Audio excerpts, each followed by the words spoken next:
कभी आपने ऐसी टेक्निक के बारे में सुना है जिसमें आपने डेटा को कंप्रेस भी कर दिया और डेटा का लॉस भी नहीं हुआ। तो आज हम ऐसी टेक्निक देखने वाला है जिसका नाम है हफमैन कोडिंग। इसमें क्या होता है, जो ज़्यादा बार करेक्टर्स आए ना उनको शॉर्टर कोड्स मिलता है, और जो जितनी कम बार आए हैं उनको लॉन्गर कोड मिलता है। ये क्या बोल दिया, देखिए आपको प्रोबेबिलिटी गिवन होगी, फ्रीक्वेंसी गिवन होगी। ठीक है, मान लीजिए मेरे पास 10 है, ठीक है 10 आइटम है, वो मेरे पास 5 बार आई है, तो उसका क्या होगा, उसका जो होगा कोड वो शॉर्टर होगा। ठीक है, ये याद रखना। तो यही है कि शॉर्टर कोड और लॉन्गर कोड का इसमें खेल है। ठीक है, और आज हम सिर्फ इसे एक क्वेश्चन समझेंगे कैसे होगा। ठीक है, अभी 1 मिनट में पेन निकाल लेता हूँ, 1 मिनट, एक इशू आ रहा है। चलिए काम कर गया है। और इसमें हमारा जो डेटा स्ट्रक्चर यूज़ होता है ना, वो क्या होता है, हीप। अब हीप क्या होता है, देखिए मैंने अपनी पिछली वीडियो में बता रखा है कि हीप डेटा स्ट्रक्चर क्या होता है, लेकिन जिसे नहीं पता है बता देता हूँ। हीप डेटा स्ट्रक्चर होता है जिसमें हम, अब जैसे मेरे पास देखिए 5, 10, 20, 25 मेरे पास ये एलिमेंट्स है। अब मैं इसे मिनिमम हीप में डालूंगा। ठीक है, मिनिमम हीप क्या कहते हैं, मिनिमम हीप कहता है यार जो सबसे स्मॉलेस्ट एलिमेंट होगा ना वो मेरा टॉप पे जाएगा। कहाँ जाएगा, टॉप पे, ताकि मैं इसे पॉप कर सकूं, मतलब क्या कर सकूं, रिमूव कर सकूं, इसे निकाल सकूं। ठीक है, अब यहाँ पे minimum heap data structure use करते हैं, ये हमेशा याद रखना हॉफमैन कोडिंग में। ठीक है, और इस डेटा स्ट्रक्चर जिसे नहीं पता है, क्योंकि ये बहुत बड़ी यार अपने में एक कॉन्सेप्ट है। ठीक है, पर अभी के लिए आपको क्या समझना है कि एक हीप डेटा स्ट्रक्चर है, मैंने उसमें 5, 10, 20, 25 एक एलिमेंट लिए, 5 हमारा टॉप पे आया। अब जैसे यहाँ पे क्या होगा, 5 रिमूव हुआ तो क्या होगा, 10 जो एलिमेंट है ना वो ऊपर आ जाएगा। ठीक है, मतलब ऐसे होगा कि 1 बाय 1 ये ऊपर आते रहेंगे जो स्मॉलेस्ट होगा। ठीक है, अभी देखो जैसे हमारे पास ए है और बी है। ए हमारे पास 50 है, इसके मान लीजिए कोड इसका क्या बनेगा, स्मॉल बनेगा। बी हमारे पास इसकी फ्रीक्वेंसी कितनी है, 20, इसका कोड क्या होगा, लार्ज होगा। अब ये कोड क्या है, फ्रीक्वेंसी क्या है, ये सब समझेंगे किससे, एक क्वेश्चन से। ये क्वेश्चन अगर आपने कर लिया ना तो आप, क्योंकि मैंने इसमें 4 पार्ट डाले हैं और 4 पार्ट इससे बाहर कहीं नहीं जाएगा। गेट हो आपका, सेमेस्टर हो, नहीं इससे बाहर नहीं जाएगा। ठीक है, तो ये क्वेश्चन समझ लेना। Consider the characters A B C D E with the following probabilities. देखो ए की प्रोबेबिलिटी गिवन है, बी की गिवन है, सी की गिवन है, डी की गिवन है, ई की गिवन है। अब सेम कॉन्सेप्ट जाएगा हीप। हीप क्या करता है बताया है, पहला क्वेश्चन पढ़ो, construct the Huffman tree and find the code for each character. ठीक है, अब समझ गया कि पहले हमें क्या करना है, कंस्ट्रक्ट करना है heap Huffman tree and find the code. ठीक है, अब इसमें क्या होगा, पहले क्वेश्चन में आपको हीप बनाना सिखा दूंगा और क्या सिखा दूंगा, कोडिंग करना उसके साथ साथ। ठीक है, ये वैसी कोडिंग नहीं है, ये बाइनरी एनकोडिंग है। ठीक है, पहले हम क्या करते हैं, सबकी एक वो लिख लेते हैं, फ्रीक्वेंसी प्रोबेबिलिटी जो भी गिवन है। ठीक है, अब हमने प्रोबेबिलिटी लिख ली सबकी।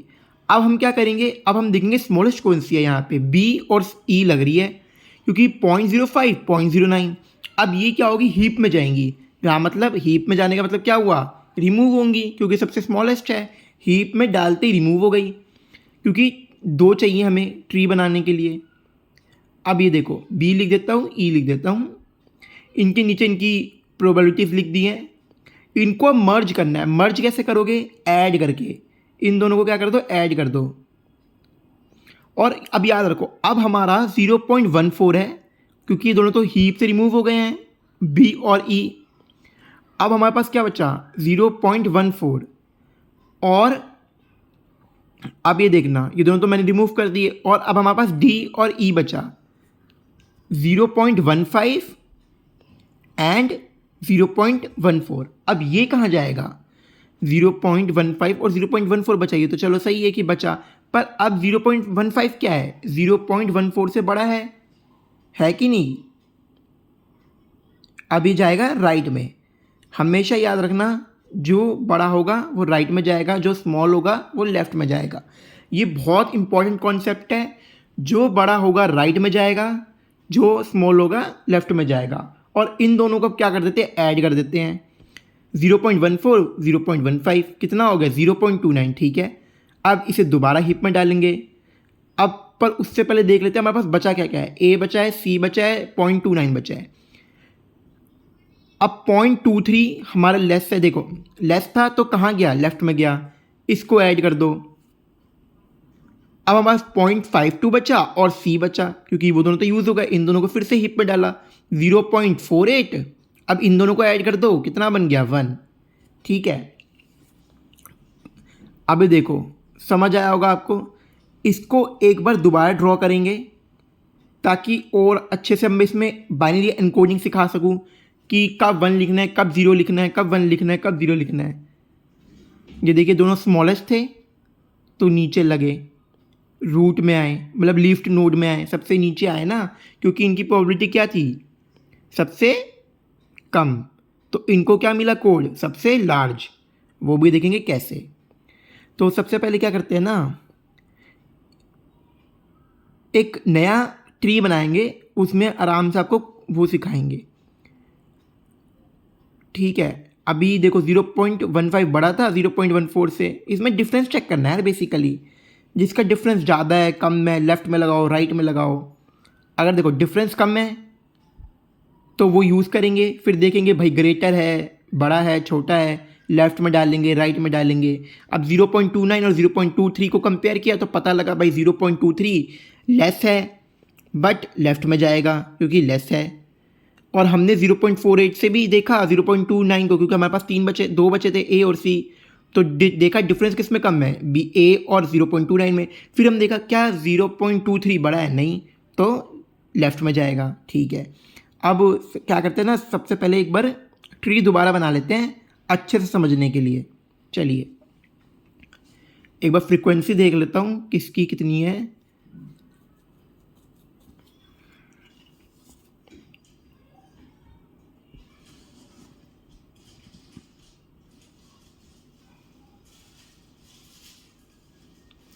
ए की आई गेस 2.3 थी, हाँ 0.23 सॉरी।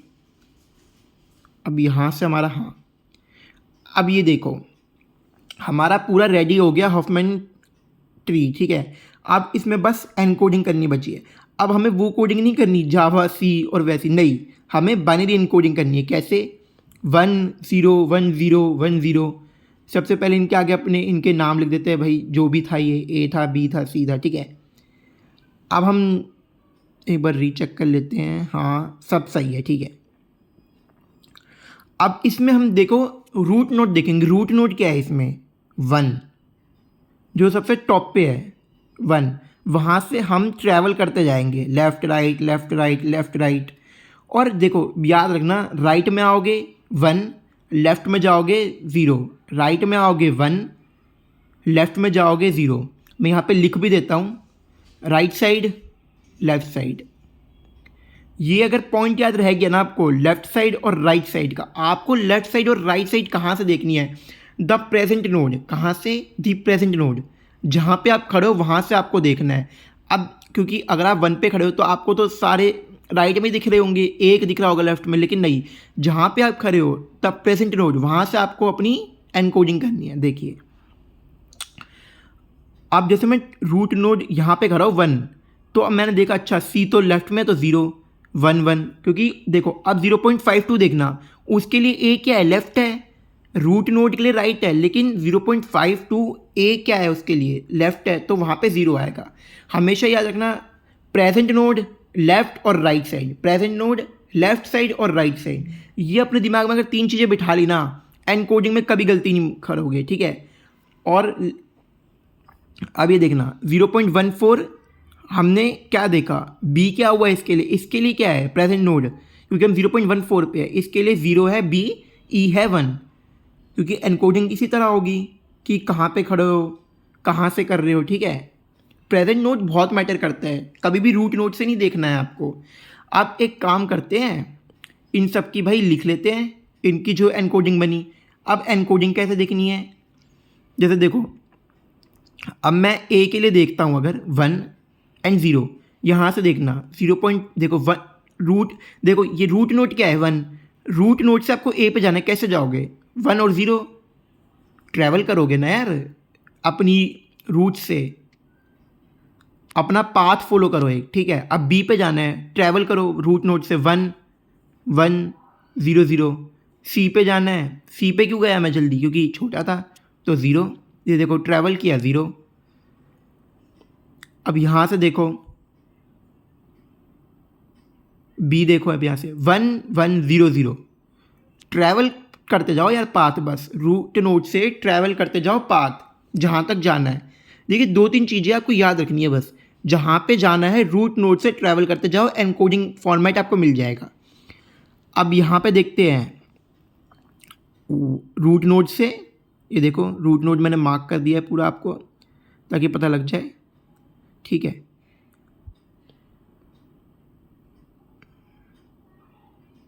वन वन वन, तो 3 बार 1। अब आप एक चीज़ देख रहे हो यार, बी सबसे लास्ट में है और उसकी एनकोडिंग सबसे बड़ी है। क्यों? जितनी कम फ्रीक्वेंसी, जितनी कम प्रोबेबिलिटी, उतनी बड़ी क्या एनकोडिंग। अभी देखना बी की लेंथ कितनी जा रही है, 4 बिट्स है ना उधर, 1 1 0 0। क्यों? क्योंकि सबसे नीचे है, ये आपको वैसे पता लग जाएगा, ठीक है। अगर मेरा डी यहाँ पे क्या आ जाता, मेरा डी यहाँ पे अगर सी से भी छोटा कुछ आता ही नहीं तो मैं समझ जाता भाई गलती हुई है, ठीक है, हमेशा याद रखना। अब सेकंड क्वेश्चन करते हैं, कैलकुलेट फ्रीक्वेंसी एंड लेंथ। अभी देखो हमें एनकोडिंग मिल गई अपनी। सेकंड क्वेश्चन क्या कह रहा है, लेंथ कैलकुलेट करने के लिए। लेंथ कैलकुलेट कर लो, सेकंड पार्ट, लेंथ लिख दो इनकी, क्योंकि हमें एवरेज लेंथ निकालनी है 4। ये यहाँ पे बिट्स काउंट कर रहा है, बिट्स मतलब ये 1 0 1 0 काउंट कर दो बस। अब यहाँ पे फ्रीक्वेंसी, क्योंकि चाहिए कि कितनी बार चीज़ें आई है, प्रोबेबिलिटी अब हमारी कितनी है यहाँ पर,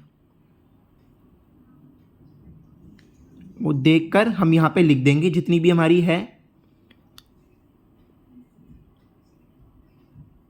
बी की है 0.05, 0.09 ई की, डी की कितनी है 0.15, यस। अब ये देखो हमने अपनी लेंथ और फ्रीक्वेंसी लिख दी, पर सबसे पहले हमने क्या कंस्ट्रक्ट किया था, अपना हफमैन ट्री। अब हुआ क्या, अब एवरेज लेंथ निकालनी है तो सबसे पहले तो लेंथ और फ्रीक्वेंसी को मल्टीप्लाई करोगे कि चीज़ कितनी बार आई है, ठीक है। फिर इन सबको क्या करोगे, ऐड करोगे। एवरेज लेंथ निकालनी है ना यार, आपको प्रोबेबिलिटी पहले से ही गिवन है कि एक चीज़ कितनी बार हो सकती है, उसी को तो प्रोबेबिलिटी बोलते हैं। तो प्रोबेबिलिटी आपको गिवन है, इसका मतलब एक तरह से आपको लेंथ और प्रोबेबिलिटी को मल्टीप्लाई करना है, फिर इन सबको ऐड करना है। मैं कैलकुलेटर निकाल लेता हूँ क्योंकि ये कैलकुलेटर से ही हो पाएगा इस टाइम। कैलकुलेटर 1 मिनट, ये आ जाएगा आपका, एक बार वेरीफाई भी कर लेंगे हैंड टू हैंड, लेकिन कैलकुलेटर से आया है 1.95, ठीक है। 1.95 इसकी एवरेज लेंथ आई है यूजिंग हफमैन एनकोडिंग, ठीक है।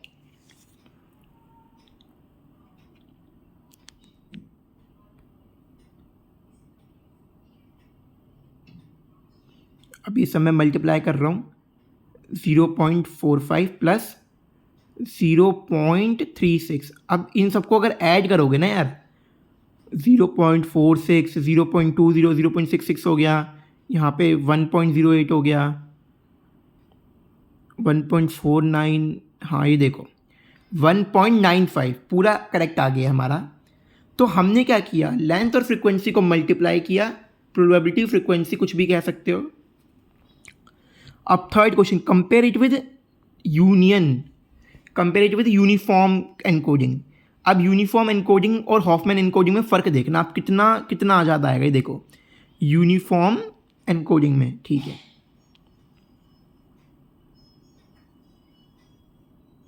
यूनिफॉर्म एनकोडिंग कितना है हमारे पास, गिवन नहीं है हमारे 3 बिट्स पर कैर, 3 बिट्स चाहिए मुझे पर कैरेक्टर। पर हॉफमैन कोडिंग क्या है, एनकोडिंग 1.95 बिट्स पर कैरेक्टर, तो कितना फ़र्क आ गया है, ठीक है। अब इस पर एक नया क्वेश्चन बनता है, ठीक है, जो हम फोर्थ पार्ट में देखेंगे। पर इससे पहले मैं पूरा एक बार देख लीजिए क्या लेंथ कैसे निकालनी थी, फ्रीक्वेंसी कैसे निकालनी थी, एवरेज लेंथ कैसे निकालनी थी। तो मैं आशा करता हूँ आपको ये समझ आ रहा होगा कि एवरेज लेंथ हमने कैसे निकाली। अब इस पे ना एक अच्छा खासा क्वेश्चन बनता है सेमेस्टर और गेट में, जो हम फोर्थ में देखेंगे अभी। ठीक है, पहले आप एक बार ये देख लो। फोर्थ क्वेश्चन पे आ जाते हैं। Find the compression efficiency. ठीक है, कंप्रेशन एफिशिएंसी देखेंगे कि हॉफमैन कोडिंग से कितना फ़ायदा हुआ। ठीक है, जब हमने कंप्रेस किया तो कितनी परसेंट एफिशिएंसी हम अचीव कर पाए, कितनी हम कंप्रेस उसे कर पाए चीज़ को। यूनिफॉर्म माइनस हफमैन अपॉन जो हमारी ओरिजिनल थी, क्या थी, यूनिफॉर्म। ओरिजिनल तो हमने यहीं से कम की है ना चीज़, हमने जो हमारा 3 बिट्स था वहाँ से हम 1.95 गए हैं, तो हमने कम कहाँ से करी, यूनिफॉर्म में से करी है ना, तो वो आएगा डिनोमिनेटर में, हमेशा याद रखना। जैसे आपने देखा होगा यार, जब हमारे पास कोई चीज़ अचीव हुई तो हम माइनस करते हैं ना, यूनिफॉर्म में से हफमैन को माइनस करूँगा तभी तो मेरे पास एक अचीवमेंट आएगी। ऐसी तो हम सेल्स और उसका देखते हैं कॉस्ट प्राइस का, कि प्रॉफिट कितने पे हुआ, कितने पे बेचा था। सेम फॉर्मूला आपको यहाँ अप्लाई करना है। ये एप्टीट्यूड का कॉन्सेप्ट है। ठीक है, अभी इसे इरेज कर देता हूँ। अब यूनिफॉर्म में देखो 3 माइनस 1.95 अपॉन 3 इंटू 100, कैलकुलेटर का यूज़ करेंगे।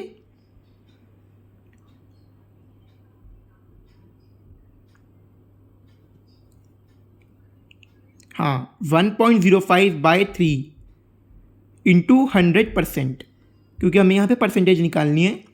अब इसको अगर देखें कितना बनता है ये, 1 मिनट,